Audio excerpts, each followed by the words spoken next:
সবাইকে আমন্ত্রণ কুল স্পোর্টস 24-এ। এতক্ষণ শিরোনাম শুনছিলেন, আপনাদের সাথে আছি রেজওয়ানুজ্জামান। মুশফিক মাহমুদুল্লাহর ভবিষ্যৎ নিশ্চিত নয় বিসিবির কাছে। বোর্ড জানতে চায় তাদের পরিকল্পনা, তাই বোর্ড সভায় কেন্দ্রীয় চুক্তি অনুমোদন পেলেও তা প্রকাশ করা হয়নি। একই সভায় পূর্বাচলের শেখ হাসিনা ক্রিকেট স্টেডিয়ামের নাম পরিবর্তন করে ন্যাশনাল ক্রিকেট গ্রাউন্ড করা হয়েছে।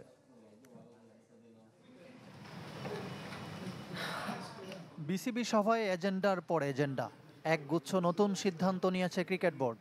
তবে মুশফিক মাহমুদুল্লাহর ব্যাপারে দোটানা। দুই সিনিয়রকে রেখে কেন্দ্রীয় চুক্তি অনুমোদন দিলেও এখনই তালিকা প্রকাশ করতে চান না ক্রিকেট অপারেশনস চেয়ারম্যান। একটা সংখ্যা আছে, এই মুহূর্তে এটা বলতে চাই না, সেই সংখ্যাটা রিভিউ করার পরে হয়তো বাড়তে বা কমতে পারে। কারণ একটাই, মুশফিক মাহমুদুল্লাহর ভবিষ্যৎ নিয়ে নিশ্চিত নয় বিসিবি, তাই বোর্ড জানতে চায় তাদের পরিকল্পনা। আমার মনে আমরা ওদের সাথে কথা বলবো। I think they have to prove, কারণ তাদের বয়সের দিক থেকে বলি, তাদের ফিটনেস দিক থেকে বলি, তাদের পারফরমেন্সের দিক থেকে বলি, it's not my call actually, এটা তো সিলেক্টার্সদের কল, আমার মন্তব্য করাটা ঠিক না, but it's not going to be very easy. Phil Simmons, Mushtaq Ahmed ও সালাউদ্দিনের সঙ্গে দীর্ঘমেয়াদী চুক্তির পরিকল্পনা। নতুন ফিল্ডিং কোচ খোঁজা, হান্নান সরকারের জায়গায় সাজ্জাদ আহমেদ শিপনকে নিয়োগের প্রক্রিয়াও এগিয়ে রেখেছে ক্রিকেট বোর্ড। জাতীয় দল ঠিক থাকলে সব ঠিক, সভা জুড়ে ছিল এমন ভাবনা। নাজমুল আবেদিন স্বীকার করলেন, চ্যাম্পিয়ন্স ট্রফির জন্য আদর্শ প্রস্তুতি নেয়নি বাংলাদেশ দল। বিপিএল দেখেছি, আমাদের ক্রিকেটের যে ফর্ম দেখেছি, আমরা খুব আশাবাদী ছিলাম, কিন্তু আমার ধারণা যে আমরা প্রিপারেশনটা খুব ভালো একটা না হওয়ার কারণে আমাদের এই পারফরমেন্সটাকে ওখানে নিয়ে যেতে পারিনি। প্রথম শ্রেণীর 100 ক্রিকেটারের কেন্দ্রীয় চুক্তি অনুমোদন, দায়িত্ব বদলেছে হাবিবুল বাশারের। নারী দলের পরিবর্তে এবার তিনি গেম ডেভেলপমেন্টের প্রোগ্রাম কোঅর্ডিনেটর।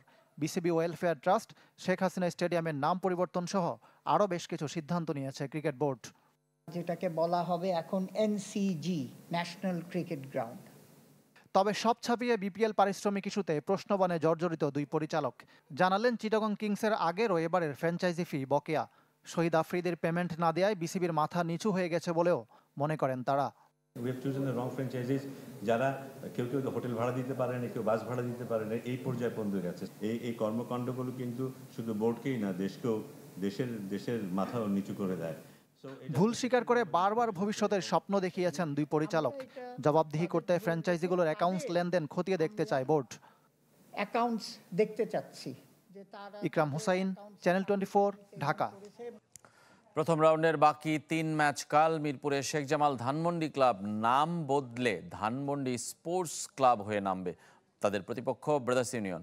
বাকি 2 ম্যাচ বিকেএসপিতে তারকা সমৃদ্ধ দল লেজেন্ডস অফ রূপগঞ্জের লড়বে গাজী গ্রুপ ক্রিকেটার্সের সঙ্গে, আর শাইনপুকুর মুখোমুখি হবে পার্টেক্স স্পোর্টিং ক্লাবের। সবগুলো ম্যাচই শুরু সকাল 9টায়। কাল প্রথম সেমিফাইনাল, ভারতের সামনে অস্ট্রেলিয়া। বাড়তি সুবিধা নেয়ার অভিযোগ সঙ্গী করেই দুবাই থেকে হেঁকে গেছে রোহিত শর্মার দল। আর অজিদের একে তো প্রস্তুতির ঘাটতি রয়েছে 2 ম্যাচ পরিত্যক্ত হওয়ায়, অন্যদিকে পাকিস্তান থেকে আমিরাতে গিয়ে খেলার ধকল। দল নিয়েও বিপাকে তারা। বিকাল 3টায় শুরু হবে ম্যাচটি। একদিনের জন্য যাযাবর বনে গেল দক্ষিণ আফ্রিকা দল। 16 ঘন্টার মধ্যে করাচি থেকে দুবাই, দুবাই থেকে লাহোর, 4000 কিলোমিটার ভ্রমণ করিয়েছে তাদের আইসিসি। এটাকে পাগলামি বলছেন বিবিসির ক্রিকেট লেখক জোনাথন অ্যাগনিউ। আর এসব কিছুর জন্যই আইসিসির কাছে জবাব চান ধারাভাষ্যকার ইয়ান বিশপ।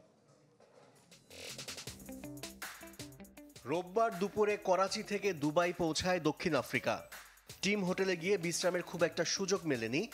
সোমবার ভোর 4টায় দুবাই থেকে আবারও লাহোরে ফিরতে হয়েছে প্রোটিয়াদের।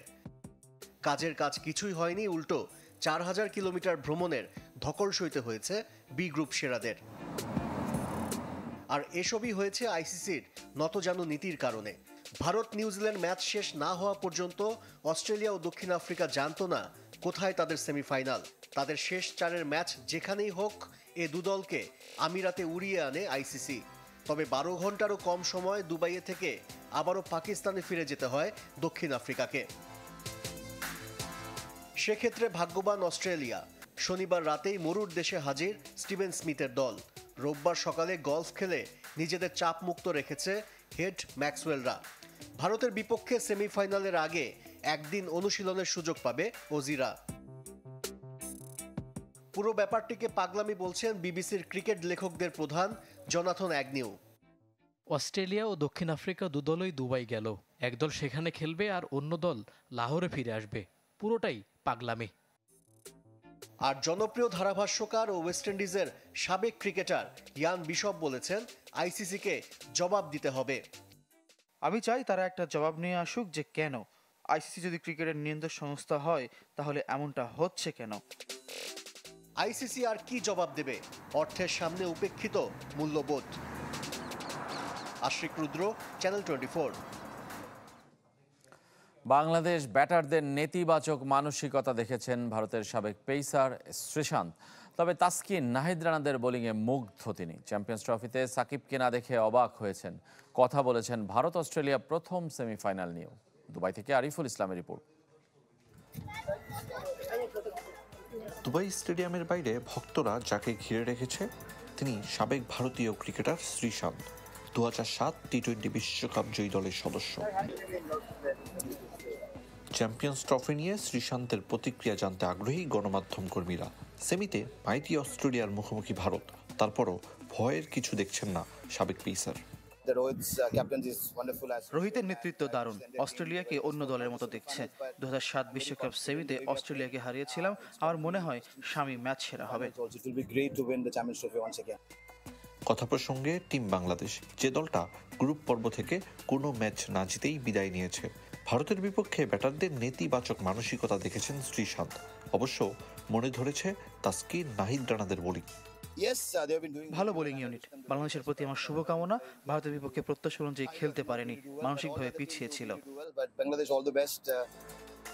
সাকিব আল হাসানের সাথে সুসম্পর্ক রয়েছে শ্রীশান্তের, তাই হয়তো চ্যাম্পিয়ন্স ট্রফিতে সাকিবকে না দেখে কিছুটা অবাক হয়েছেন।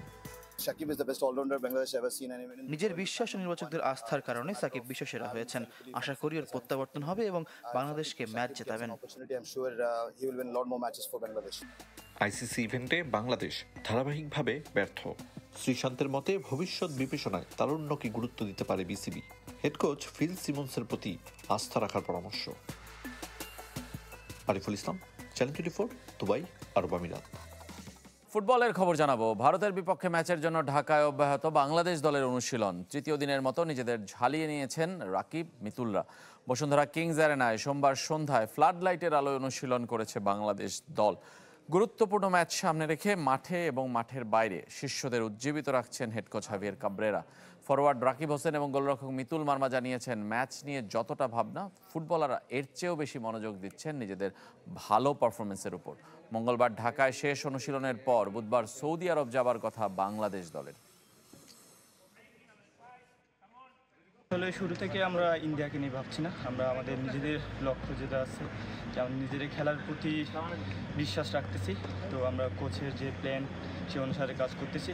ওদের মাঠে ওরা আরও শক্তিশালী হয়, তো কোচ আমাদেরকে ওইভাবেই প্র্যাকটিসগুলো সাজাইতেছে এবং টিম মিটিং টিম ছিলাম সবাই সব প্লেয়ারকে বলছে সিরিয়াস থাকার জন্য। এই ছিল কুল স্পোর্টস 24-এর এখনকার আয়োজনে। খেলা সব আপডেট আর রিপোর্টগুলো দেখতে ভিজিট করুন আমাদের ওয়েবসাইট এবং ফেসবুক পেজ facebook.com/sports24team। ধন্যবাদ সবাইকে।